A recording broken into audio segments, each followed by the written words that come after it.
Prezado ouvinte do programa Além da Vida, cumprimenta o Silene. É uma alegria estarmos mais um domingo aqui, primeiro domingo do mês, domingo de Páscoa, no mês de abril. E a gente está muito feliz de estarmos com vocês. Muito bom a gente estudar a doutrina. Ainda ontem, nos nossos estudos lá de Cambé, que a gente estuda todos os sábados, o Livro dos Espíritos, estamos acabando de estudar o Livro dos Espíritos. E uma turminha boa, uma turminha assim, irmã, todo mundo afinizado, já há muitos anos juntos. E justamente nós estávamos trabalhando o pensamento na lição de hoje, né? Na lição da gentileza, de ser manso, de ser pacífico. Nosso mundo está precisando disso. Então a gente vai ouvir como primeiro momento do nosso programa o Momento.com, falando sobre gentileza. Surpresas numa carta.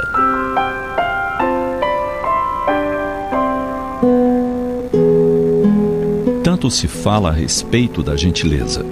Livros são escritos, vídeos são postados.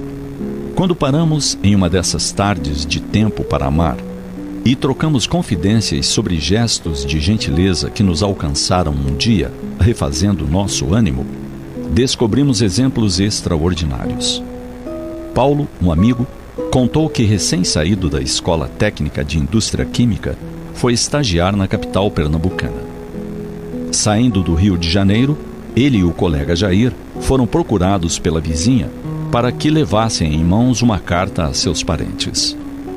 Nenhum dos dois questionou por que ela não postou a carta, enviando pelos correios. Afinal, eles chegariam numa cidade desconhecida e teriam de procurar o tal endereço para a entrega. Deliberados a se desincumbirem da tarefa, se apressaram, tão logo chegaram a Recife, a entregar a encomenda. A surpresa veio exatamente na recepção da correspondência pela família. A carta era uma apresentação dos dois jovens estudantes, acrescida do pedido para que fossem auxiliados da melhor maneira possível. As portas daquela casa se abriram de imediato. Eles poderiam ficar hospedados ali pelo tempo que necessitassem. Ambos aceitaram e permaneceram naquele lar por muitos meses. Finalizando o estágio, Jair retornou à sua cidade. Paulo somente deixou aquela casa quando se casou, anos mais tarde. Relata ele que até hoje, lembrando da gentileza daquela família, se emociona. Uma família que acolheu dois estranhos e uma vizinha que os recomendou aos seus próprios parentes. Narrando o fato, ele mesmo nem se recorda que também se dispôs, junto com seu colega, a ser gentil, entregando uma correspondência que poderia ter seguido por via postal. Gentileza verdadeira é assim, espontânea, nem percebida por quem a oferece.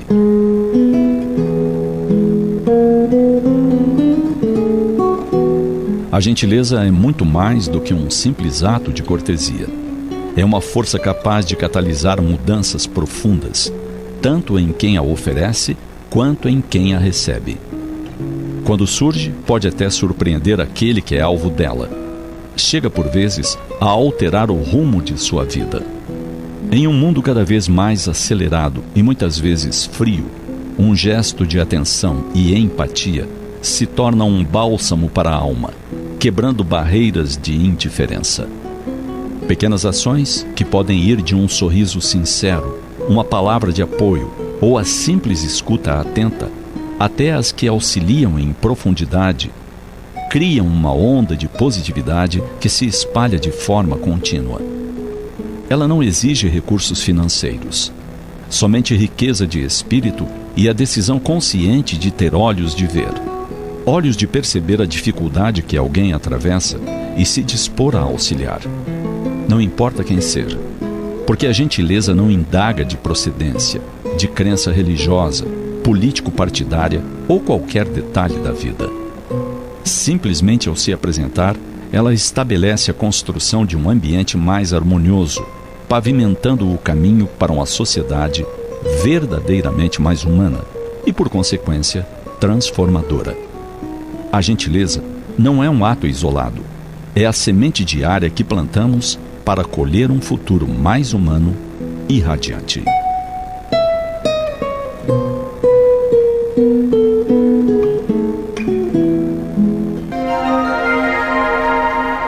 Os textos do Momento Espírita estão à sua disposição na internet. É só acessar momento.com.br. Mais informações, ligue 41 3223 6174, Curitiba, Paraná.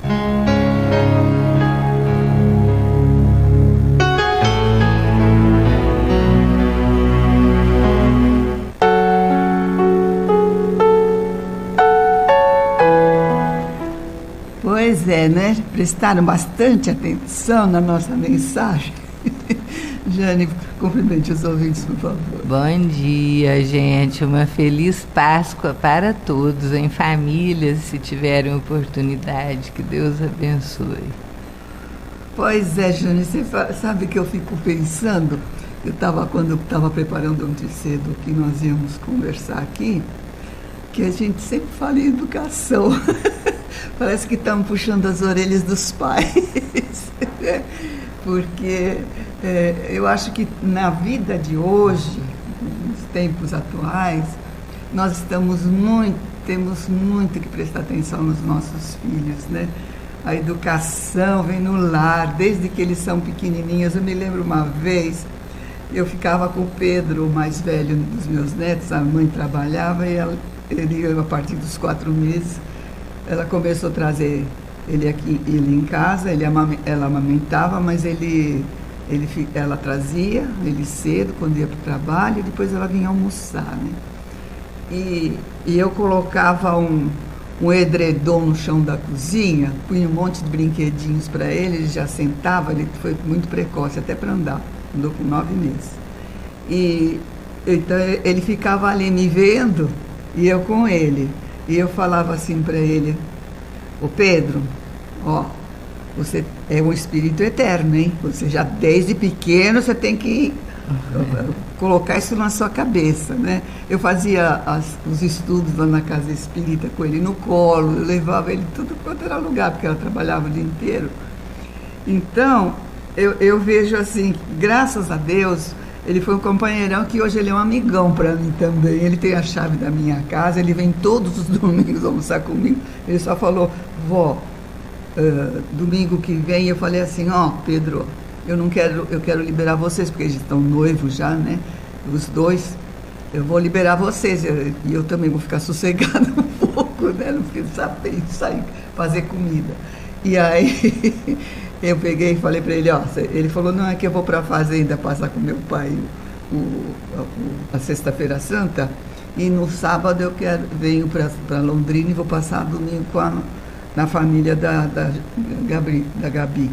Então, eu falei: ah, então tá bom. Aí o outro, quando ele telefonou para mim, o mais novo, que ele já trabalha na fazenda, ele já ia ficar até sábado na fazenda, ele falou: vó, eu tenho uma formatura no sábado, então eu vou chegar muito tarde da formatura, não vai dar para eu ir almoçar. E eu pensei: ainda bem, porque assim a sobra da sexta-feira fica pro domingo, né? Eu sei que no final das contas, mas eles são os amores. O Pedro, então, ele vem todos os domingos, ele é muito preocupado com a gente, né? Ele é ligado, desde que a mãe dele viajou, ele fica com a gente, ele ficou muito ligado com a gente. Então a gente tem que trabalhar nesses meninos, nosso exemplo, dando amor, dando carinho, atenção, porque é uma conquista, né? Você faz o bem, você conquista amigos, você conquista os parentes da família, você conquista, porque é dando que se recebe. Se eu quero receber o carinho deles, eu tenho que dar o carinho para eles, né? Então é isso que as pessoas têm que analisar. Quais são as minhas obrigações nesta encarnação? A gente costuma aqui colocar no nosso programa, embora seja um programa espírita, mas todos nós somos cristãos, os que estudamos Jesus, os que acreditamos em Jesus, né? Então a gente procura colocar assuntos que sirvam para qualquer pessoa de qualquer religião ouvindo conosco, entendeu? Então é bem assim, falando em gentileza. Eu falei, meu Deus, o que eu vou falar de gentileza? Né? Eu falei para a Jane, o que nós vamos falar? Ela falou, vamos falar em gentileza, vamos falar. É o tema, né? Até você vê, né? O que o momento contou. Nossa, você fica pensando, né? Os rapazes moraram, um deles até casar. Olha a gentileza do casal que os recebeu com tanto amor e bondade. Casou, né? Com uma moça da família que ele conheceu lá. Então, eu fui procurar no dicionário, primeira coisa, o que é gentileza? É a prática da amabilidade, delicadeza e atenção com o outro, demonstrando generosidade e educação no cotidiano, no dia a dia, né? Considerada uma qualidade nobre, envolve atitudes como empatia. Empatia é você se colocar no lugar do outro e sentir o que o outro está sentindo, né? Gratidão e respeito, melhorando o convívio social e gerando amor e felicidade. Gente, isso a gente tem que fazer no nosso lar. Se alguém está brigando, não adianta se gritar mais que o outro. Não adianta. Vamos fazer uma prece, calma, tranquilidade, tá? Porque quando a pessoa está nervosa, ela não vai tomar atitudes coerentes na vida, com calma, com tranquilidade, né? Eu tenho um mentor amoroso, amigo, eu não, minha mãe que tinha. Ela mediunizava esse mentor e ele falava assim: sou sereno e plácido como as águas de um grande lago, onde um cisne navegava calmamente. Então, quando ele falava essa frase, a gente já sabia que era uma atividade que vinha, né? E ele exortava isso, a tranquilidade, a calma, a mansuetude, né? E eu tive um entreveiro umas semanas atrás, porque o meu marido, ele não tem calma nenhuma, né? E eu precisava, então eu já chamei, falei para ele: você está aqui em casa, você veio me ajudar, né? E no fim, graças a Deus, depois solucionou-se as coisas calmamente. Então, a gente tem que o quê? Ligar a oração, pedir para o nosso anjo da guarda, pedir para Jesus. Não adianta pedir para o pai que morreu faz pouco tempo, para o tio que morreu faz pouco tempo, que a gente ama. Não, tem que pedir para Jesus. Eu não sei como é que os outros estão. Na atividade eu sei que eles estão bem, né? Mas a gente tem que analisar para quem vai pedir. Não ficar nervoso, ficar calmo, é melhor até nem falar nada, né? Por quê?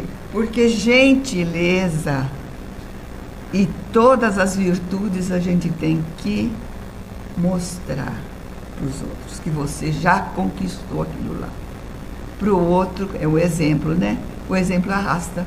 A palavra fica lá, ela fala, mas ela não faz, né? Então, o problema todo é você se cobrir com a educação, com a evangelização, lembrando sempre que o mestre não só falou, ele exemplificou tudo que ele falava. E hoje, num dia especial, na Páscoa, né, ressurreição de Jesus, a gente deseja de coração que a gente possa abraçar os ensinamentos de Jesus, porque aquele negócio de cruz, de pancadaria nele, isso daí é o homem que fez, não foi o que ele ensinou. O que ele ensinou foi bem o contrário, né, Jane? Exatamente. E ele voltou para mostrar aos seus discípulos o amor que ele tinha, a imortalidade, a gentileza ao máximo, né? Exortá-los a seguir o seu trabalho de amor. Sabe, Silene, quando você falava ontem, eu lembrava uma historinha, até lembrei dela de madrugada, a hora que eu acordei, que é tão bonitinha. A gente lia muito para o nosso filho quando ele era criança. Você deve recordar, psicografada pelo Chico Xavier, chama-se O Poder da Gentileza. A história é tão bonitinha. Era um professor aposentado que ele sonhava de fazer um trabalho para auxiliar as crianças a desenvolver as qualidades, a melhorar o seu aprendizado, mas ele não tinha recursos para isso. Então, um dia ele foi lá na prefeitura, que ele tinha marcado uma entrevista com o prefeito, e expôs o plano dele. O prefeito ouviu, mas depois se saiu com uma desculpa, né? Que a prefeitura estava sem recursos suficientes, que o projeto era admirável, mas que não era possível naquele momento, mas que eles iam analisar a situação. Ele agradeceu, viu que eles saíram fora, né? Não se colocaram dentro da situação e foi embora. Aí, quando ele estava chegando perto da casa dele, tinha um mercado lá, que nem o mercado municipal que vende verduras, legumes, e tinha uma senhora que estava toda carregada de pacotes, e ela pensou que ele era uma pessoa, um aposentado que precisava de uns trocados e pediu: Senhor, por favor, você pode me ajudar aqui? Ele: pois não, minha senhora. E aí foi fazendo tudo que ela pedia, carregava os pacotes, carregava tudo, fez tudo, levou lá na casa dela, na maior gentileza. Aí, quando terminou tudo, que ela foi pagá-lo, ele falou: não precisa não, eu fiz com todo prazer. A senhora precisava e eu estava à disposição, fica tranquila que a senhora não me deve nada. Despediu e foi embora. No outro dia tinha uma festa que a prefeitura tinha feito lá, e as pessoas ilustres compareceram, e o professor estava lá no meio, e ela era a esposa do prefeito e ela o reconheceu e cutucou o marido e contou o que tinha acontecido, a gentileza dele com ela. Aí o prefeito se aproximou dele e falou: olha, eu não conhecia direito o senhor, mas a minha esposa me falou muito bem do senhor. Esteja amanhã lá no meu escritório na prefeitura que nós vamos conversar. E no outro dia, na hora marcada, o professor chegou lá e conseguiu tudo que ele queria para fazer o trabalho com as crianças. Graças, como diz o Espírito na psicografia do Chico Xavier, a gentileza que ele demonstrou. Então, a gentileza move os obstáculos, e isso está muito em falta nos dias de hoje. As pessoas precisam reaprender com Jesus o bem, porque a agressividade anda imperando muito, e as pessoas precisam entender que é necessário ter tranquilidade no trato com o semelhante, naquela velha assertiva do Cristo: tudo que desejais que vos façam, fazei vós aos outros. Pois é, Jane, é engraçado porque a gente pensa assim, né, gentileza. O que é gentileza? Outros dicionários colocam assim: sinônimo de afabilidade, cortesia, educação e elegância. E é muito comum a gente falar gentileza gera gentileza. E isso partiu de um senhor que foi vamos dizer, fizeram um pseudônimo para ele de Profeta Gentileza, né? Que o nome dele é José Datrino. Ele era pregador urbano no Rio de Janeiro. e conhecido muito por pintar frases de amor e gentileza embaixo dos viadutos. Famoso, né? Ele colocava frases boas em tudo que é lugar, né? Principalmente embaixo das pontes, porque é onde se agrega a pessoa que mais necessitada, que não tem abrigo, né? E a gente pensa assim, bom, mas o que é praticar gentileza, né?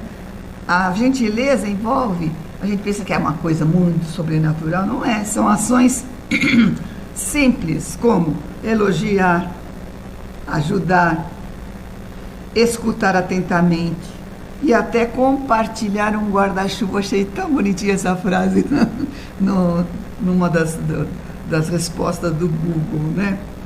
A gentileza é vista como uma escolha de comportamento que pode transformar o ambiente ao redor, cultivando o convívio social mais harmonioso. E é verdade, né?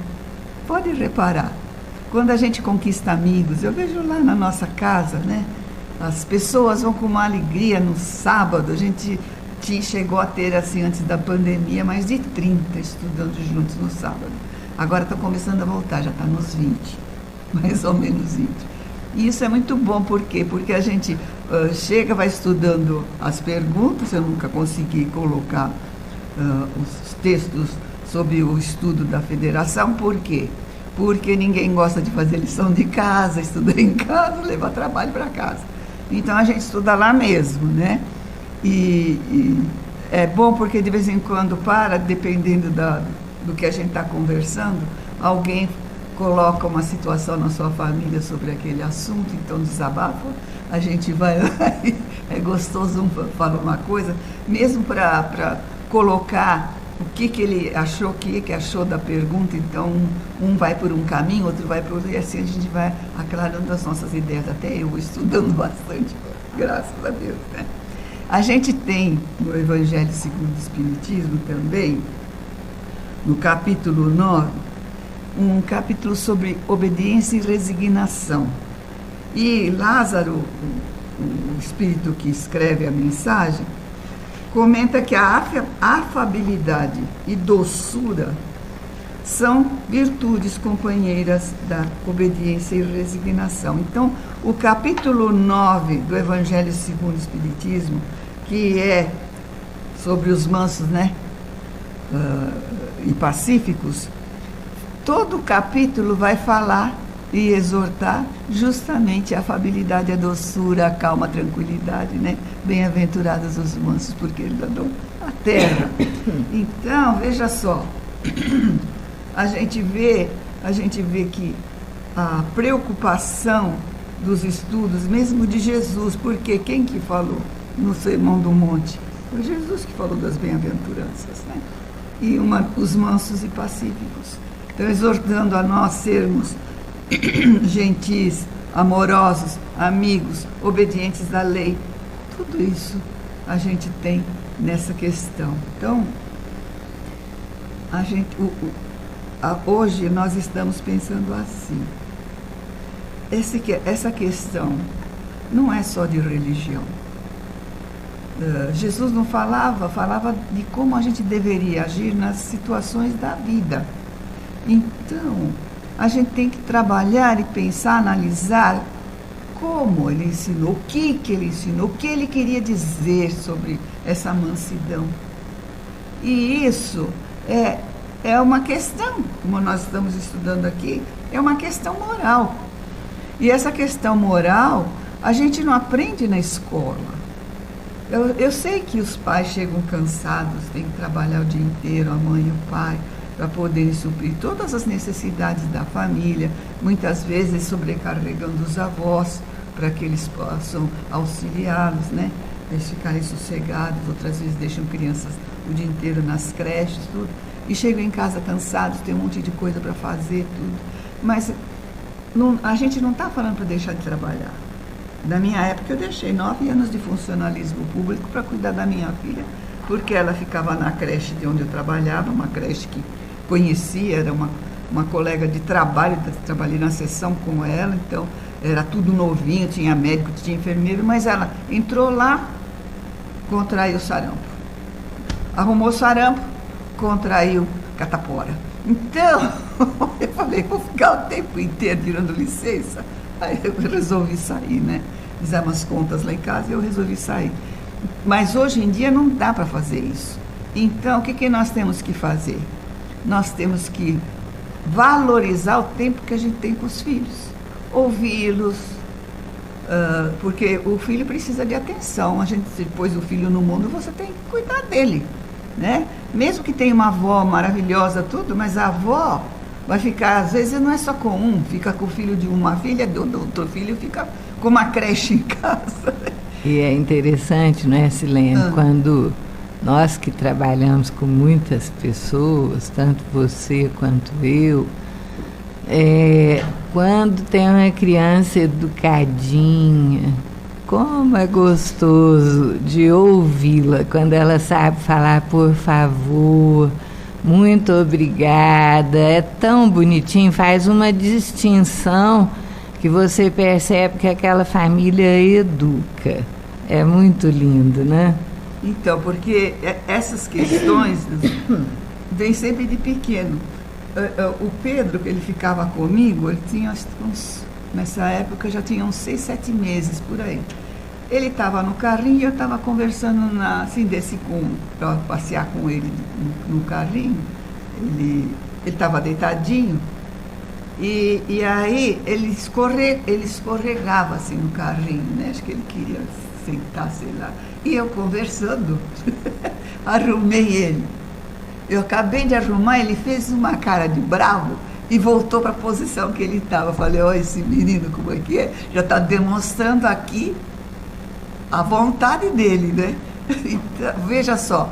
Então, a gente começa na doutrina espírita, a gente aprende que a gente precisa conversar com a criança sob o ponto de vista que ele é um espírito eterno, porque ele está ali num corpo pequenininho, mas ainda está se readaptando à vida material. Então ele entende, a gente tem que conversar, você é calmo, você é tranquilo. Na hora do sono, né, temos que trabalhar isso, a mamãe precisa trabalhar, mas a mamãe ama muito você, tal, né? Quando está na escolinha, começando com os trabalhos, dê uma chance para ele, senta, deixa a cozinha, a louça para lavar mais tarde um pouco, senta com ele, olha com atenção e dê atenção a ele, dê carinho, né? Porque os filhos precisam disso, isso é no lar, não adianta, é no lar. Ele pode morar com a avó, você passa lá 5h30, 6 horas e leva ele para sua casa, mas vai conversando com ele no caminho, vai tendo assim aquela ligação, porque o filho sente. Como, viu? Eu tive muitas crianças que desabafaram comigo, meninos de 8, 9 anos, que observam o comportamento dos pais, né? Uma vez teve um menininho de 8 anos que ele falou assim, ô tia, a minha mãe não gosta de mim, ela só gosta de trabalhar, de ganhar dinheiro. Quando tem apresentação na escola, todas as mães vão para ver os filhos. A minha não vai, ela só fica trabalhando. Olha só o que entra na cabecinha da criança numa hora dessa, que o dinheiro é mais importante do que e ele vai o crescer ser. Com isso na cabeça, né? Então, a gente sabe que as pessoas precisam, mas tem que valorizar o tempo que estiverem juntos, dando atenção e amor. Isso não significa dar coisas, porque às vezes a pessoa confunde, ela fica com consciência de culpa, porque trabalha o dia inteiro, depois fica dando coisas, deixando a criança fazer o que quiser, não tem nem horário para dormir. Por incrível que pareça, tem pai e mãe que estão cansados, vão dormir 8 horas da noite e a criança fica até meia-noite assistindo o que quiser na televisão. Isso já ouvimos de criança de 7 anos contando para nós. Então, a gente precisa ser muito atento. Nós temos aqui conosco, do livro Sinal Verde, esse livrinho é um espetáculo, a gente tem que ler todo dia porque é um artigo de convivência das pessoas. É psicografado pelo Chico Xavier, do Emmanuel, e chama-se essa de hoje perante os outros. Ele diz assim: nunca desestime a importância dos outros. Frequentemente só pensamos na crítica com que os outros nos possam alvejar, esquecendo-nos de que é igualmente dos outros que recebemos a força para viver. O auxílio ao próximo é o seu melhor investimento. Valorize os outros a fim de que os outros valorizem você. Pense nos outros não em termos de angelitude ou perversidade, mas na condição de seres humanos com necessidades e sonhos, problemas e lutas semelhantes aos seus. Se a solidão valesse, as leis de Deus não fariam seu nascimento na terra entre duas criaturas, convertendo você em terceira pessoa para construir um grupo maior. Então é importante, né, nós sermos solidários, amáveis, gentis. Nós temos lá no nosso trabalho que nós distribuímos 95 cestas de mantimentos todos os sábados, são 95 famílias. Tem uma senhorinha que ela já deve estar beirando uns 80 anos já, e ela é muito engraçadinha. E ela nos contando que a vizinha dela está com câncer, e um câncer avançado. Então o que ela faz? Ela vai lá, limpa a casa para a vizinha, porque a vizinha não está em condições, leva a sacola que ela pega, ela leva a dela e leva a da vizinha. Já fez campanha, conseguiu dinheiro, entregou para o marido da vizinha para ajudá-los. Então, olha a gentileza dela. É uma pessoa de classe social mais desfavorecida, mas o que ela pode, ela faz. É um exemplo para os outros, de amor ao próximo, de gentileza, né? Verdade, né? Então você vê, a gente pensa, né, que é muita coisa, né?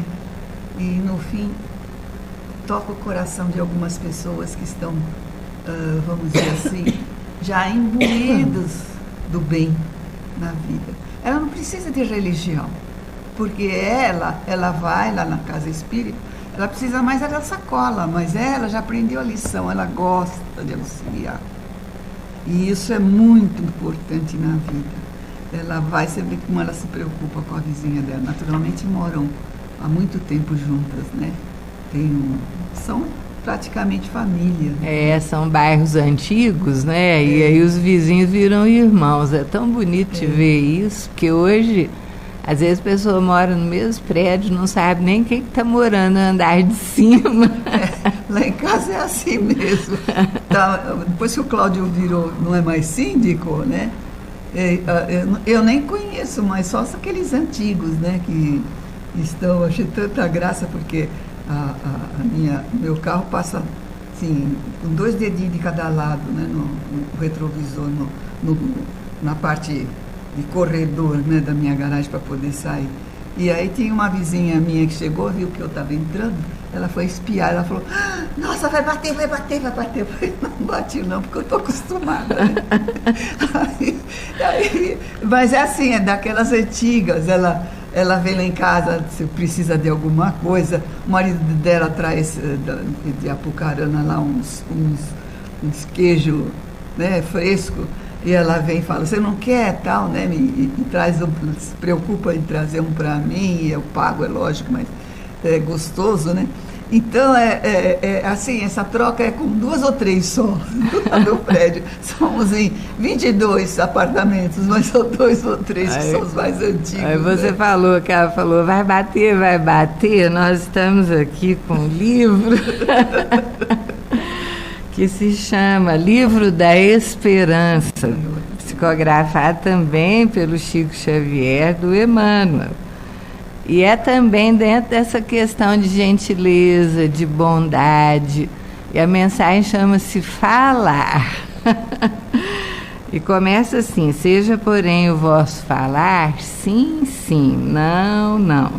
Depois tem um trechinho do capítulo 10 do Evangelho segundo o Espiritismo, que diz assim: espíritas, queremos falar-vos hoje da indulgência, sentimento doce e fraternal que todo homem deve alimentar para com seus irmãos, mas do qual bem poucos fazem uso. E aí tem o comentário do Emmanuel: falando, construímos.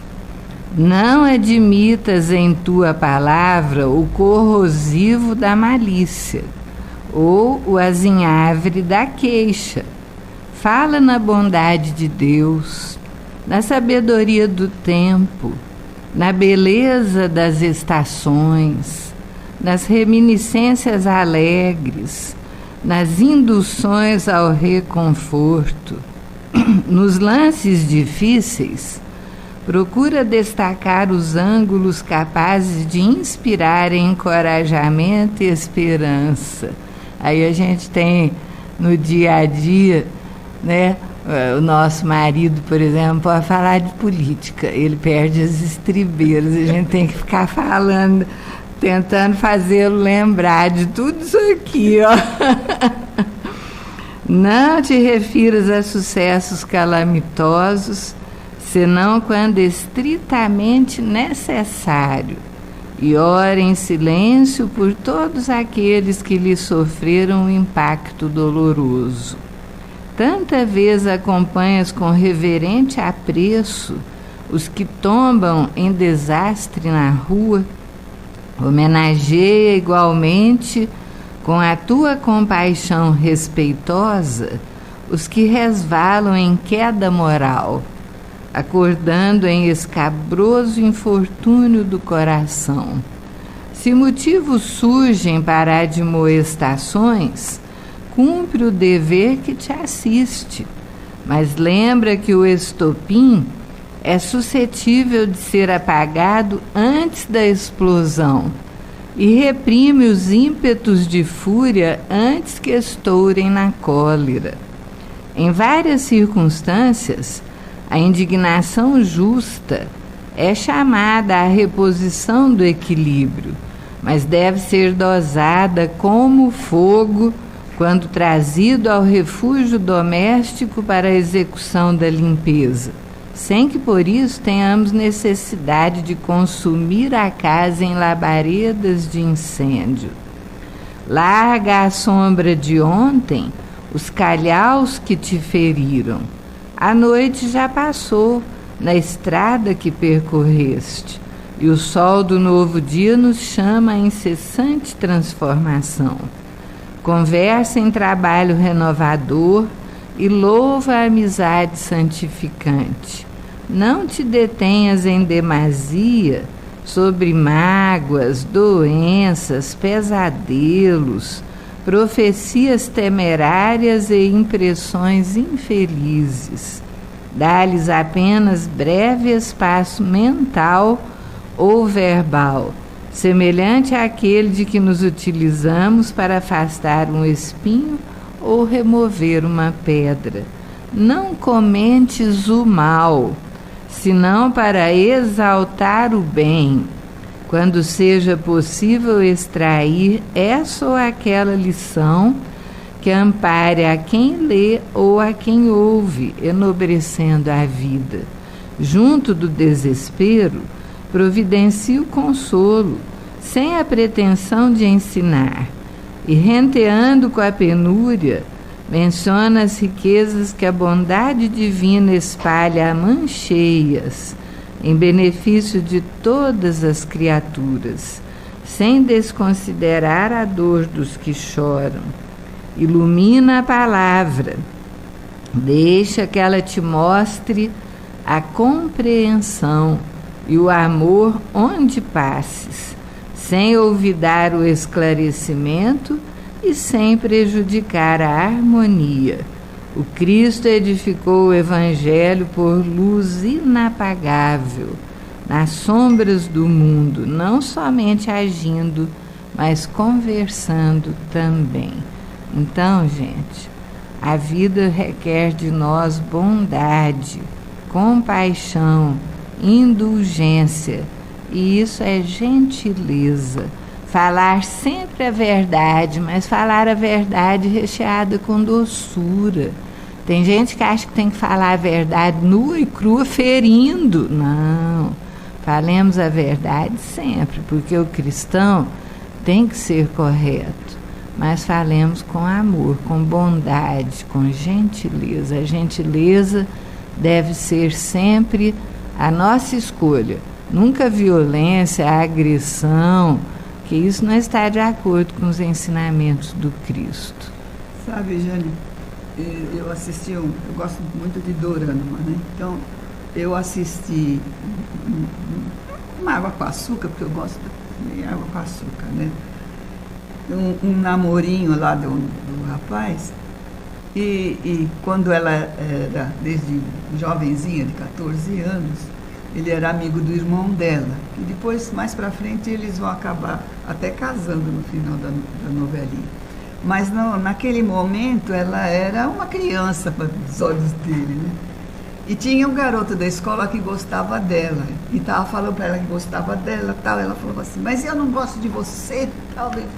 Aí, então, esse irmão do coisa falou assim, ó, quando você, né, você for conversar com alguém, que alguém fale para você que nem ele falou que gosta de você pode responder de uma forma assim, menos rude, né? Procura um modo de conversar para que ele não se sinta chocado, nem aborrecido, né? Essa garota novinha, a idade dela, saiu chorando, né?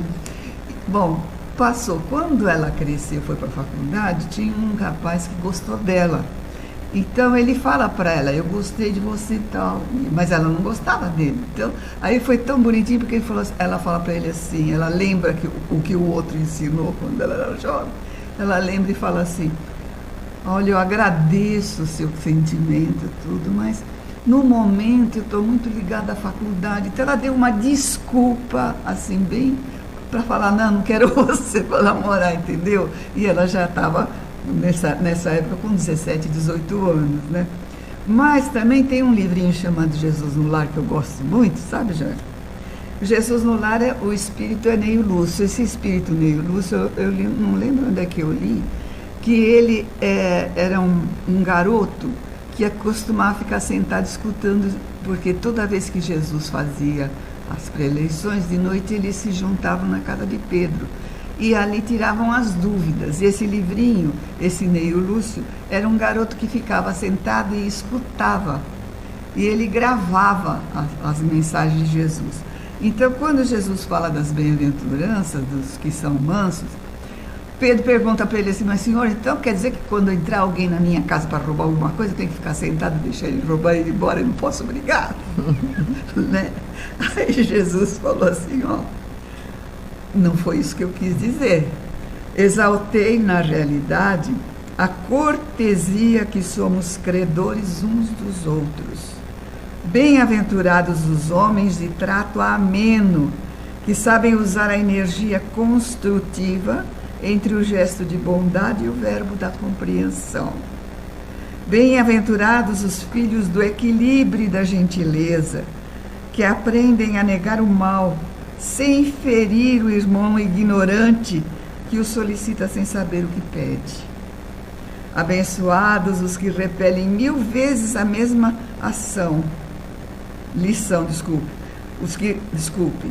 Abençoados os que repetem 1000 vezes a mesma lição sem alarde, para que o próximo lhes aproveite a influenciação na felicidade justa de todos.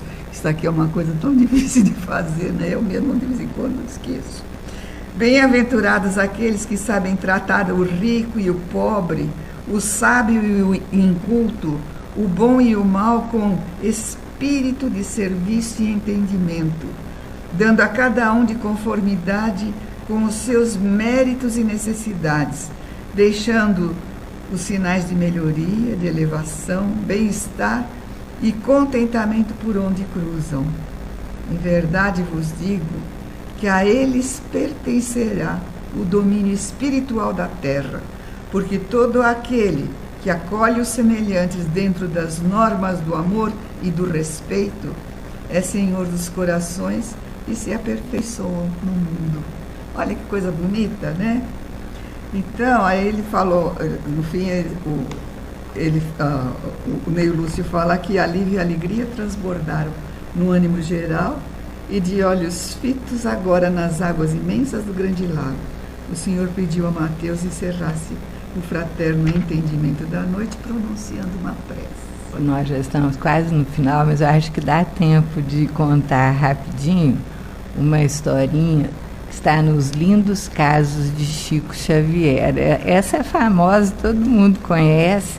Um dia, eram 8 horas da manhã de um sábado de maio.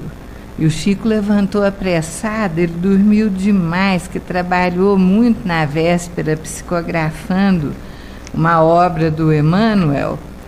Então ele nem esperou a charrete, foi a pé para o escritório da fazenda, mas ele não andava, ele voava de tão rápido que ele estava caminhando.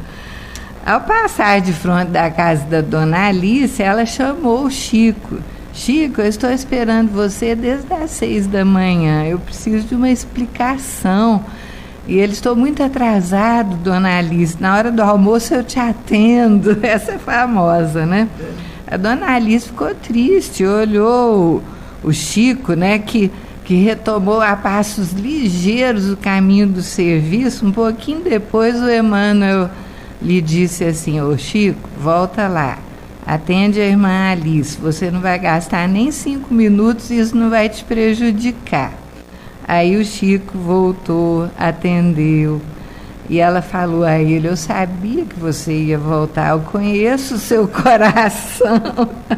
E pediu uma explicação de como que ela tinha que tomar um remedinho homeopático que o doutor Bezerra tinha receitado através do Chico Xavier na véspera, e ela não entendia direito como é que tinha que tomar. Aí ela foi atendida, ficou toda alegre, e despedindo, ela falou assim: obrigada, Chico, Deus lhe pague, vá com Deus. Chico partiu apressado, ele queria recobrar os minutos perdidos. Quando ele andou uns 100 metros, o Emmanuel, sempre amoroso, lhe pediu: pare um pouco e olhe para trás, e veja o que está saindo dos lábios de Dona Alice caminhando para você. Chico para e olha. Uma massa branca de fluidos luminosos sai da boca da irmã atendida e encaminha-se para ele e entra ali no corpo. Viu, Chico? O resultado que obtemos quando somos serviçais, quando possibilitamos a alegria cristã aos nossos irmãos, e concluiu o Emmanuel: imagina se ao invés de vá com Deus, dissesse magoada, vá com o diabo. Dos seus lábios estariam saindo coisas diferentes, como cinzas, ciscos, algo pior.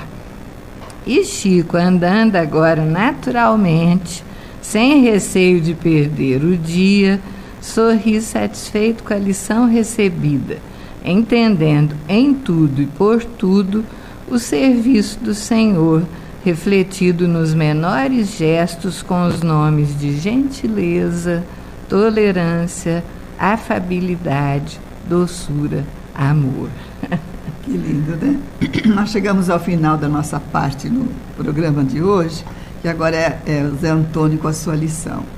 Então, um abraço a todos, uma boa Páscoa e lembremos, né? Lembremos muito de ser gentis. Que Deus nos abençoe. Boa Páscoa a todos, gente. Olá, amigos. Hoje, na nossa reflexão, nós vamos estudar um tema que estaria mais ligado à crendice popular do que praticamente a um tópico doutrinário, mas que cabe ao Espiritismo analisar, avaliar, e fomos então buscar subsídios nas obras de André Luiz, onde nós encontramos bastante informação sobre o assunto, que é a melhora da morte. O que quer dizer a melhora da morte?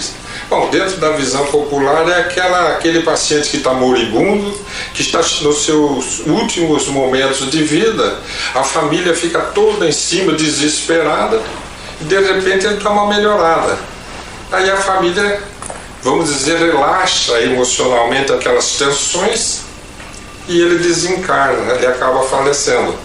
E isso é muito importante a gente avaliar pela visão espírita, porque aqui no estudo das obras de André Luiz nós vamos encontrar vários subsídios que nos vão ajudar a entender por que acontece essa melhora da morte, ou por que pode acontecer essa melhora antes dos momentos finais, o momento da desencarnação da pessoa. Para isso, nós vamos nos fundamentar hoje no livro de André Luiz, que ele escreve através de Chico Xavier, Obreiros da Vida Eterna. É um dos livros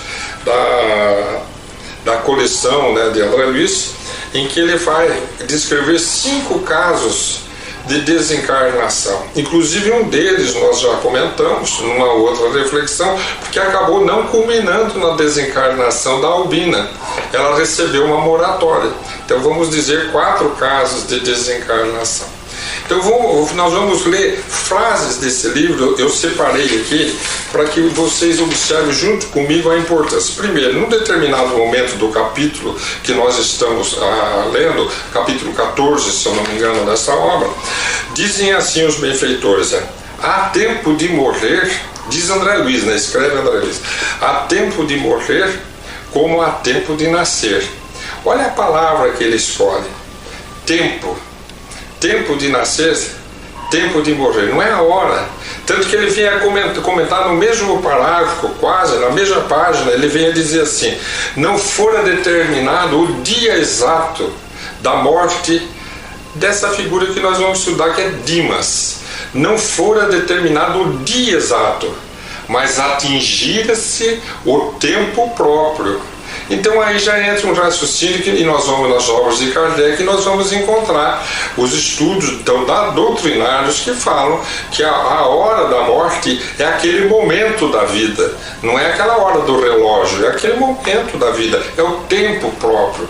Há tempo de nascer e há tempo de morrer. Então quando chega a hora da desencarnação, pode ser hoje, pode ser daqui 2 meses e meio, é a hora. Tanto faz para a espiritualidade superior, para o espírito desencarnante, não importa, o importa é que chegou o momento. Naquele momento ele já está sendo preparado para a desencarnação. Mas não tem aqueles que desencarnam subitamente? É lógico que tem. Então esses vão ser no acidente. Mas se ele resolve não viajar pelo livre-arbítrio naquele dia, e não, desencarna no outro, não precisa ser no mesmo dia. Pode ser, é o momento da morte. É muito importante isso. Mas quando chega o momento da desencarnação, é um momento natural da partida, assim como diz aqui o orientador, diz André Luiz, que há o momento de nascer, há o momento de morrer. Aí nós vamos então procurar quais são os obstáculos à desencarnação. Tudo é energia.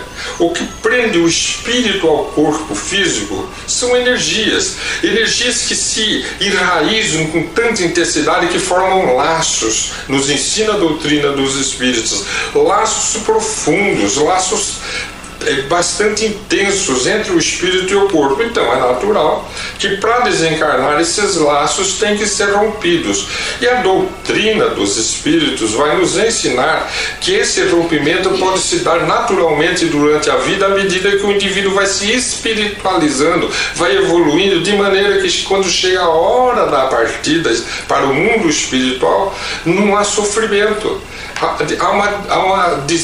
um desligamento natural, e o espírito acorda no mundo espiritual quase que momentaneamente, quando é um espírito muito evoluído. Quanto mais materialista, quanto mais inferior o espírito, mais forte é a ligação dele com o corpo físico, e daí então mais difícil o momento da morte. Então há casos em que o espírito se dedica a ajudar as pessoas a desencarnar, seja por merecimento, seja por estarem ligados a equipes espirituais, seja por amizade. Existem vários fatores que fazem com que espíritos desencarnem sob a assistência espiritual benfazeja de espíritos elevados. É o caso então dessa equipe a qual André Luiz, o espírito, se juntou, cujo líder era Jerônimo. Jerônimo vai conduzir André, então, nesse processo da desencarnação dessas 4 pessoas. Eram 5, uma recebeu uma oratória, e nesse caso de Dimas, ele começa a colocar aqui os obstáculos que surgiram. Primeiro, a ansiedade do moribundo pelo futuro dos seus parentes. Então, quando a pessoa sente que chegou sua hora, e o Dimas era um espírito, era um médium que vivia em atividade mediúnica. A maioria daqui não é espírita, a maioria era não espírita, só 2 eram espíritas, 3 não. Mas o Dimas era espírita e médium, ele sente que chegou a hora, e ele começa a entrar em aflição, porque não havia, porque fica preocupado com a esposa e com os filhos, como é que eles vão ficar. Nessa obra, num outro capítulo, há uma lição muito importante desse mesmo grupo que traz essas pessoas que vão desencarnar antes da hora do momento da desencarnação, para dar uma aula para eles. Seria um aprendizado da desencarnação, onde eles dizem assim: preparai-vos, eram 5, então eles estão falando com 5, preparai-vos para vir para o plano espiritual, para vir até nós. Solucione os derradeiros problemas terrestres, quer dizer, vocês vão ficar mais algumas horas na Terra, mais alguns dias, procure resolver o que tem que resolver para não ficarem atormentados, porque a ansiedade com os problemas que vão deixar próximo é uma tormenta que dificulta a desencarnação. E o outro obstáculo é o afeto, é o vínculo familiar. Então, de quem parte, se ele está muito apegado à família e não quer deixar, ele está lutando contra o momento natural da sua desencarnação, vai sofrer mais para desencarnar. Mas quem que quer morrer? Não, ninguém. Mas a gente sabe que quando chega o momento, tem que haver um sentimento nobre da alma chamado resignação. Senhor, se chegou a minha hora, dai-me, Senhor, fortalecei minha fé, que eu possa entregar em vossa mão o meu espírito. Foi a derradeira lição de Jesus, a última frase de Jesus dos seus ensinamentos para nós da terra, para nós habitantes encarnados aqui na terra, foi: em vossas mãos, Pai, eu entrego o meu espírito. Jesus está dentro de um corpo, o corpo está morrendo, e Jesus entrega o espírito a Deus antes de deixar o corpo. Essa convicção de que Deus o ama, de que Deus o receberá, essa confiança na providência divina é fundamental para quem parte. Então é importante a fé, não importa a religião, é importante a fé, confiar em Deus. Senhor, somos filhos do Senhor, acolhe-me, Senhor, nessa hora de insegurança. Recebei-me, Senhor, nessa hora de fraqueza, de fragilidade, mas aceitemos, resignação. E aí o outro obstáculo que fica é o obstáculo da família, que não quer deixar o moribundo embora. Não morra, por favor, fique, o desespero. Então, nesse caso, nós vamos então passar a leitura dessas últimas horas de Dimas, em que o André Luiz nos mostra a dificuldade que a família cria em torno dele. E a dificuldade, ela está aqui, anotada aqui. A dificuldade, a esposa do médium ao pé dele, não obstante prolongadas vigílias e sacrifícios, ela se mantinha firme ao seu lado, olhos vermelhos de chorar, emitindo forças de retenção, segurando Dimas, não deixando ele desencarnar. Retenção amorosa, porque ela amava o marido, né? Que prendiam o moribundo em vasto emaranhado de fios cinzentos. Era uma energia de desespero, prendendo aquela alma que estava pronta para se libertar ali. Diz assim André Luiz, dando-nos a impressão de peixe encarcerado em rede caprichosa. Quer dizer, ele tinha que sair daquele corpo, mas uma rede de energias o retinha ali, e era emitido pela esposa. E aí, o que aconteceu? Aí vem então o líder dessa equipe, o dirigente, o Jerônimo, e diz assim para aquela equipe, eles estavam em 4: improvisemos temporariamente uma melhora para o Dimas até o dia seguinte. Então aí ele decide a melhora da morte. Olha que interessante. Então eles vão começar a trabalhar tanto na esposa. Então vem 2 espíritos e 2 mulheres elevadas espiritualmente, começam a dar passes da esposa para ela se acalmar.